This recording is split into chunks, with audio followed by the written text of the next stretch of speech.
Ayon sa telebisyon ng Estado ng Syria ngayon, tinamaan umano ng mga airstrike ng Israel ang isang airbase sa hilagang kanlurang bahagi ng Syria nitong madaling araw ng Martes na nagdulot ng pinsala sa ari-arian ngunit walang naiulat na nasawi.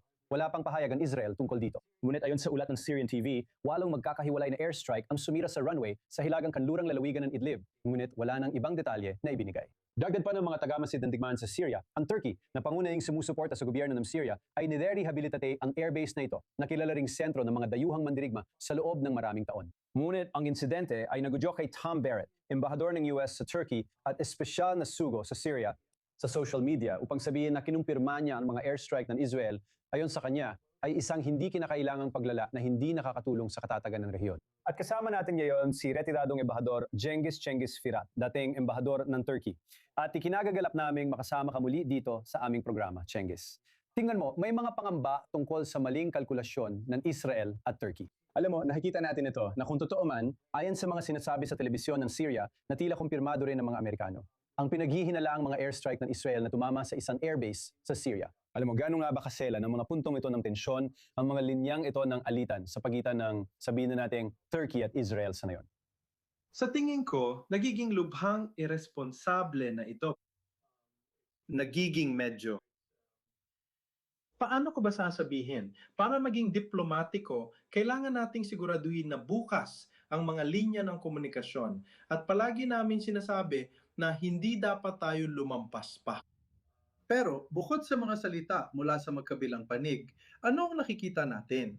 Nakikita natin sa aktwal na may mga pag-atake gamit ang mga fighter jet sa airbase ng ibang bansa. At ito ay agresibong pag-uugali. At sang-ayon ako sa sinabi ng US Ambassador na inilagay mo dyan, lubang irresponsable ito. Malapit ito sa hangganan ng Turkey. Kaya malinaw na, mensahe ito mula sa panig ng Israel, malinaw naman. Pero sa kabila nito, binababasa ang mga pahayag mula sa magkabilang panig. Palaging tumataas ang tensyon. Parehong panig ay naglalabas ng matitinding pahayag. Paano ko ba sasabihin? Hindi diplomatikong mga salita laban sa isa't sa isa. Pero kahit ganito, kung paano namin ito nakikita sa Turkiya, ay mayroong paglala, may agresibong kilos na nagmumula sa panig ng Israel. Hindi lang sa salita, kundi pati sa gawa. Sandali lang, hayaan mong sumingit ako dyan, At yun Cengiz. Cengiz, Oh, syempre. hindi naman nagpapakawalaan ng mga atake ng malalim sa Syria para lang mag-practice. At pinag-uusapan mo ang mga banta na nagmumula sa Israel sa puntong ito. Pero malinaw na may nararamdamang banta, alam mo, na nagmumula sa Syria na isang halo-halong hanay ng mga grupong jihadi na sinusuportahan ng gobyerno ng Turkey na kung saan pinag-uusapan mo ang mga mapanirang pahayag. Alam mo, pwede tayong magsulat ng libro tungkol sa mga pahayag na galing sa Ankara nitong nakaraang taon laban sa Israel, lahat ng hindi lehitimong usapan at mga bagay na ganoon. Kaya, alam mo, anong klaseng katatagan ba talaga ang sa tingin mo ay itinutulak ni na Ambassador Barak at ng iba pa sa ngayon? Sa totoo lang, ang Turkey, at based sa pagkakaintindi ko, pati na rin si Ambassador Barak, sinusubukan nilang bumuo ng mga alyansa sa ngayon. Ngayon, ang Syria ay hindi isang estado na magdudulot ng anumang pinsala sa Israel sa kasalukuyan o sa nakikitang hinaharap. Kaya ang patuloy na pag-atake sa Syria gamit ang iyong mga salita, alam mo na, paulit-ulit na pagsasanay ng ating mga kilos sa lupa at tubaypi, lahat ng ito ay taliwas sa pandaigdigang batas. Ang kailangang gawin ay tiyakin na bumalik tayo sa pag-uusap, bumalik tayo sa diplomasya, bumalik tayo sa aktwal na pagkakaunawaan sa ilang mga bagay. Kung ang mga Syrian ay maaaring magsama-sama at muling bumuo ng isang estado, isang maayos na estadong gumagana, na may maayos na ekonomiya, at iba pa, hindi ito magiging masama para kanino man, kabilang na ang Israel. Ngayon, ang nakikita natin ay ayaw ng Israel ng anumang maayos, matatag na ekonomiya o bansa sa Syria, at ito ay isang Saan mo bagay nakuha na yan, Gang? Isang pag-atake sa isang liblib na airbase hindi na di ito, umani pinalalakas ng siya Turkey. siya Ayaw natin ng anumang matatag ang sa mga Syria. ito ay mga aksyon ng Estado ng Israel na matagal nang nangyayari. Matagal na kayong agresibong umaatake sa isang estado. Tinatawag ninyo silang mga jihadist at ABP, pero hindi naman nila kayo inatake. Wala ni isang atake na dumating sa inyo. Pinalawak ninyo ang inyong teritoryo. Ang Turkey ay oo, nagtatayo ng network doon para gumana ang gobyerno. At tinawag ito ng isa pang estado para pumasok at tumulong. At sinusubukan namin gawin niyon. Sa kabalitaran, walang tigil ang pambobomba ng Israel. Kailangan na itong itigil. Tinitingnan namin ito mula sa pananaw ng panahon. Magpapatuloy ba ito hanggang sa eleksyon? O titigil ba ito pagkatapos ng eleksyon? Kung hindi ito titigil pagkatapos ng eleksyon, Ibig sabihin ito na ang Israel ay tuloy-tuloy na nasa landas ng digmaan laban sa lahat.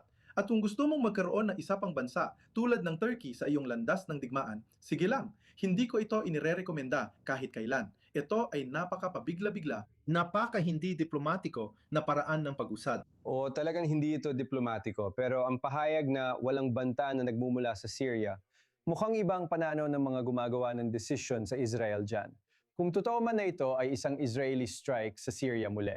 Pero narinig natin mismo mula sa dating Turkish Ambassador Cengiz. Salamat sa pagsama sa amin. Dali natin yan dito sa studio kasama si Yakov Lapin, ang ating security analyst dito. At tingnan mo, ang presensya ng militar ng Turkey, pag-usapan natin yan, alam mo, bukod pa sa mga sinasabi nila. Alam mo, itong dati nating kaibigang ambassador dito ay parang pinapalabas na puro salita lang ito, pero may mga aktual na pagpasok ng militar. Alam mo, napapalapit sa saklaw ng Israel, tulad ng Syria na may hangganan sa Israel. Paalalahanan natin ang lahat. Nakikita natin yan sa Syria, nakikita natin sa Somaliland, nakikita rin natin sa Libya, mga lugar kung saan pumapasok ang militar ng Turkey o gusto nilang pumasok at maaaring kabilang dito ang Gaza. Alam mo, paano mo ilalarawan, Yakov, mula sa iyong pananaw? Alam mo, ang Turkey, sabihin natin, bukod sa mga salita, na mahirap talaga makahanap ng bansa na mas matindi ang pagiging kontra sa Israel pagdating sa mga pahayag. Alam mo, maaring nasa mahirap na sitwasyon din ng Iran dyan. Pero alam mo, ano masasabi mo tungkol sa presensya at mga kilos ng militar ng Turkey na malinaw na maaring magbanta sa Israel? Sa tingin ko, tinitingnan ng Turkey ang Syria, tulad ng marami ibang lugar sa rehiyon sa ilalim ng Pangulo nilang si Erdogan bilang dating teritoryo ng Imperyong Ottoman na parang sarili nilang bakuran. At pakiramdam nila ay may karapatan silang bumalik at kumilos sa mga lugar na ito. Medyo natatawa ako kapag nagrareklamo ang Turkey tungkol sa mga Israeli defensive buffer zones na napakaliit naman Pati ang talaga. Turkey, Sa Syria, tungkol sa tingnan mo mga naman. defensive buffer. Tingnan mo ang presensya ng militar ng Turkey sa hilagang Syria na nauna pa sa rehimeng ito na sa totoo lang ay kaalyado ng Turkey. Walang duda tungkol doon. Pero may buffer zone na rin ang Turkey noong panahon ng Assad regime kahit hindi sila welcome sa Syria. At mukhang hindi naman yon naging mahalaga sa mga gumagawa ng desisyon sa Turkey.